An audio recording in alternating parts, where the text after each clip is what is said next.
నమస్తే శ్రీమాత్రే నమః శ్రీ కృష్ణాయ నమః. భక్తి ప్రేక్షకులకు స్వాగతం సుస్వాగతం. అయితే మనకి సెప్టెంబర్ నెలలో 2 గ్రహణాలు ఏర్పడుతున్నాయి.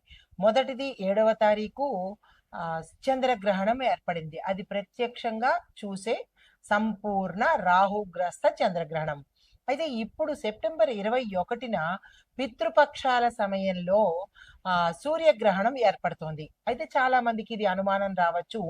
ఇది ప్రత్యక్షంగా కనబడేదా, పాక్షిక సూర్యగ్రహణమా అనేది మనకి ఒక డైలమా పరిస్థితి ఏర్పడింది. అయితే దీనివల్ల మనకి ఏ సమయంలో పడుతోంది, ఎలాగ జాగ్రత్తలు తీసుకోవాలి, ఇది దేశకాలమాన పరిస్థితులను బట్టి ఎట్లా ఉండబోతోంది అనే వివరాలన్నీ ఇప్పుడు మనం తెలుసుకుందాము.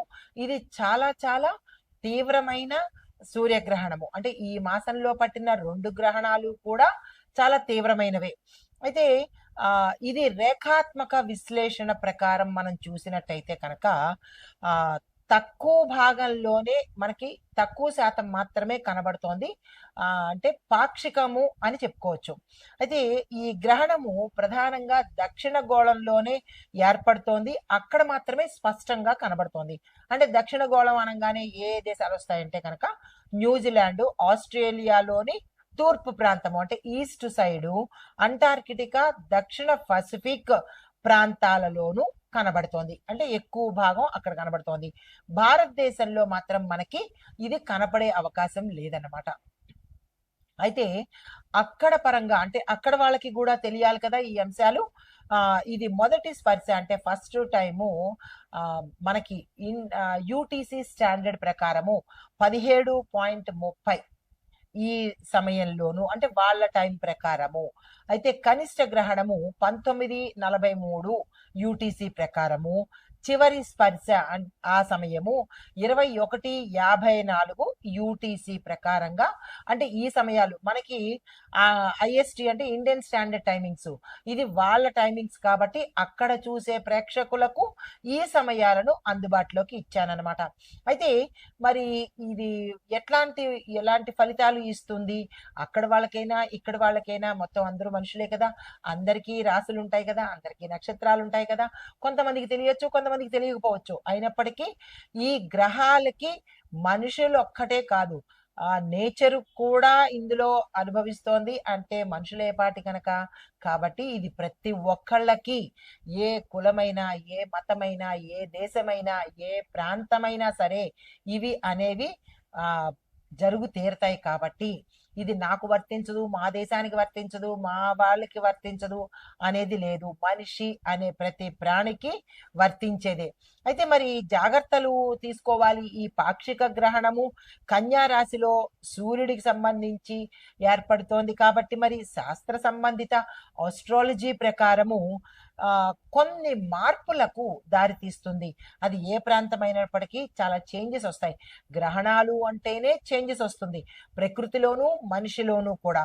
అయితే మరి ఎలా ఉండబోతోంది, ఏం పరిహారాలు చేసుకోవాలి అంటే కనుక ఈ గ్రహణ సమయంలో ఆహారం తీసుకోవడం అనేది నిషిద్ధము. అది రూల్డ్ అవుట్, అది దాన్ని కాదనలేని సత్యము.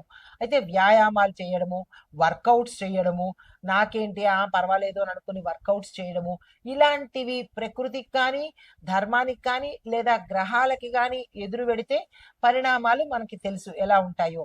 అయితే ప్రముఖమైన నిర్ణయాలు తీసుకోవడం కూడా మనం ఈ సమయంలో చెయ్యరాదు. అంటే ఆ నిర్ణయాలు వికటిస్తాయన్నమాట. గ్రహణం అంటేనే చెడు కదా, కాబట్టి ఆ చెడు సమయంలో, టాక్సిక్ సమయంలో ఎటువంటి పనులు చెయ్యకూడదు. ఏ పనులు చెయ్యాలి అంటే కనుక మంచి పనులు చెయ్యండి. అంటే దైవధ్యానము, మంత్రధ్యానము, లేదా అంటే మంచి మంచి దానాలు, ఇలాంటివి చేసుకోవాలి. అయితే మరీ ముఖ్యంగా ఈ మిథున, కుంభ, ధనస్సు, కన్య, మీనము ఈ రాశులలో ఉండే వాళ్ళకి ఎక్కువగా ప్రభావం చూపిస్తుంది. అది ఏ దేశంలో ఉన్న వాళ్ళైనా సరే, అమెరికాలో ఉండనండి, న్యూజిలాండ్లో ఉండనండి, పసిఫిక్లో ఉండనండి, భారతదేశంలో ఉండనండి, ఎవరికైనా ఈ గ్రహాలు, రాశులు, నక్షత్రాలు కామను.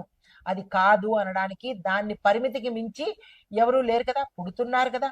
ఆ పుట్టినప్పుడు సమయం ఉంటుంది, నక్షత్రం ఉంటుంది, గ్రహం ఉంటుంది, ఇవన్నీ ఉన్నప్పుడు ఫలితాలు కూడా ఉంటాయి కదా.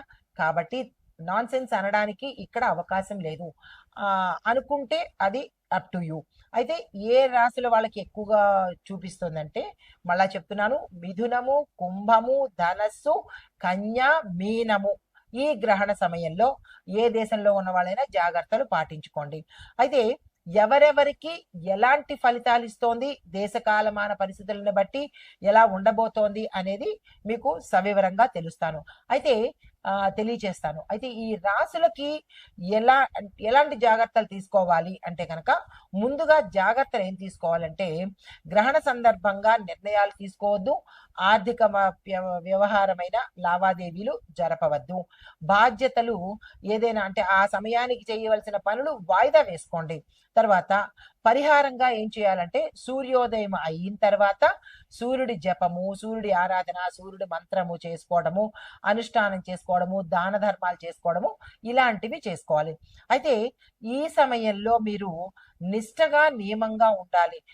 ఏది పడితే తినేయడము, మాంసము, మద్యము, ఇంకా ఇతరత్ర చెత్త చెదారాలు ఇలాంటివేవి పాటించకండి.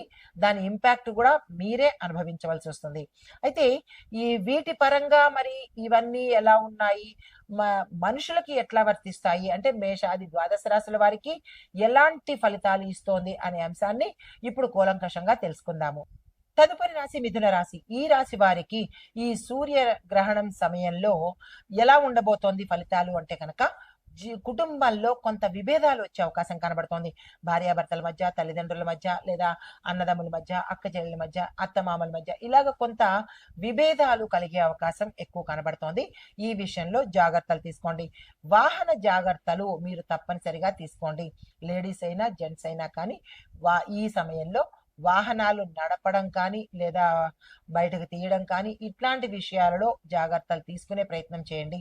తర్వాత స్థిరాస్తి సంబంధమైన లావాదేవీలు కానీ, ఏవైనా కోర్టు పరమైన వాయిదాలు కానీ, కోర్టు పరమైన సమస్యలు కానీ, ఇలాంటివి ఏవైనా ఉంటే కనుక అవి మీకు ఆలస్యం అయ్యే అవకాశము. యాక్చువల్గా ఈ రోజు మీకు తీర్పులోకి రావాలి, మీ పట్ల తీర్పు రావాలి అని అనుకుంటే కనుక అవి మరింత వాయిదాలు పడి కొంత డ్రాగ్ అయ్యే అవకాశం కనబడుతోంది. ఈ విషయంలో ఓర్పు వహించే ప్రయత్నం చేసుకోండి. తర్వాత దంపతుల విషయంలో కొంచెం జాగ్రత్తలు తీసుకోండి. దాంపత్యపరంగా ఇబ్బందులు కనబడుతున్నాయి, సంయమనం పాటించే ప్రయత్నం చేయండి. మీ యొక్క వ్యాపారం కానీ, ఉద్యోగం కానీ, రాజకీయం కానీ, ఇలా ఈ రాశిలో ఉండే వాళ్ళు ఎవరికైనా సరే మిశ్రమ ఫలితాలు గోచరిస్తున్నాయి.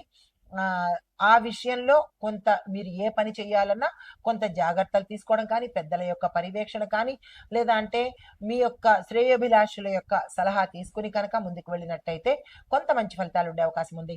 అయితే ఈ రోజు మీరు దానం ఇవ్వాల్సినవి బియ్యము, పాలు, వెండి. వెండి ఏమి దానం ఇవ్వాలయ్యా అంటే కనుక, సూర్య భగవానుడి యొక్క ప్రతిమను దానంగా ఇచ్చినట్టయితే కనుక మంచి ఫలితాలు పొందుతారు. దీంతో పాటు మీరు చేయవలసిన పరిహారం ఏమిటి అంటే కనుక, తల్లిదండ్రుల సేవ చేసుకోవడంతో పాటు ఆదివారం రోజు గోశాలలో మీ చేత్తో మీరు ఏదైనా ఆహారాన్ని, గోవు తినే ఆహారాన్ని పెట్టినట్టయితే కనుక మంచి ఫలితాలు పొందడంతో పాటు సానుకూలమైన ఫలితాలు కూడా పొందే అవకాశం కనబడుతోంది. నమస్తే. అయితే ఇది కంక్లూజన్ అన్నమాట. ఇది రాసుల తర్వాత వేసుకోండి. అయితే ఓవరాల్ గా చూసినట్టయితే ఈ పాక్షిక సూర్యగ్రహణము కన్య రాశిలో జరుగుతున్నందువల్ల కన్య, మీన, మిథున, ధనస్సు, కుంభరాశి వాళ్లకు కొంత అంటే ధనస్సు మిశ్రమ ఫలితాలు, వీళ్ళని అంత ఇంపాక్ట్ కనిపించట్లేదు. ఎక్కువగా కనిపించేది కన్య, మీన, కుంభరాశుల వాళ్ళకి చాలా ఎక్కువగా తీవ్రమైన చెడు ఫలితాలను ఇస్తోంది. ప్రభావం కూడా తీవ్రంగా కనిపిస్తోంది. జాగ్రత్తలు తీసుకోండి. అయితే ఈ ప్రతికూల ఫలితాలు మనము ఉపశమనం చేసుకోవటానికి సూర్యారాధన తప్పనిసరిగా చేయాలి. దాన ధర్మాలు చేసుకోవాలి. వ్రతాలు, నోములు అంటే వ్రతము అంటే మరి సత్యనారాయణ వ్రతము, వినాయక వ్రతము అని కాదు. ఒక నియమం పెట్టుకొని నేను ఈ పని చేస్తాను, ఈ దానం చేసుకుంటాను, ఒక నియమ ప్రకారంగా చేసే పూజలన్నమాట. సత్యాచరణ ఉత్తమ పరిహారము.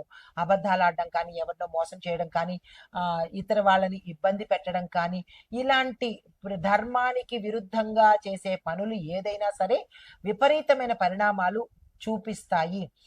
అంటే ఇల్లీగల్ కాంటాక్ట్స్ అనుకోవచ్చు, వేరే వాళ్ళతో అంటే విచ్చలవిడితనం కానీ ఇట్లాంటివి ఏవైనా ధర్మానికి విరుద్ధమైన పనులు ఎవరు చేసుకున్నా దాని ఇంపాక్ట్ ఏదో ఒక సమయంలో అనుభవించి తీరవలసిందే. కాబట్టి తెలిసి తెలిసి ఎందుకు నిప్పులో చేయి పెట్టుకోవడము, తప్పు అన్నదానికి దూరంగా ఉంటేనే మంచిది కదా.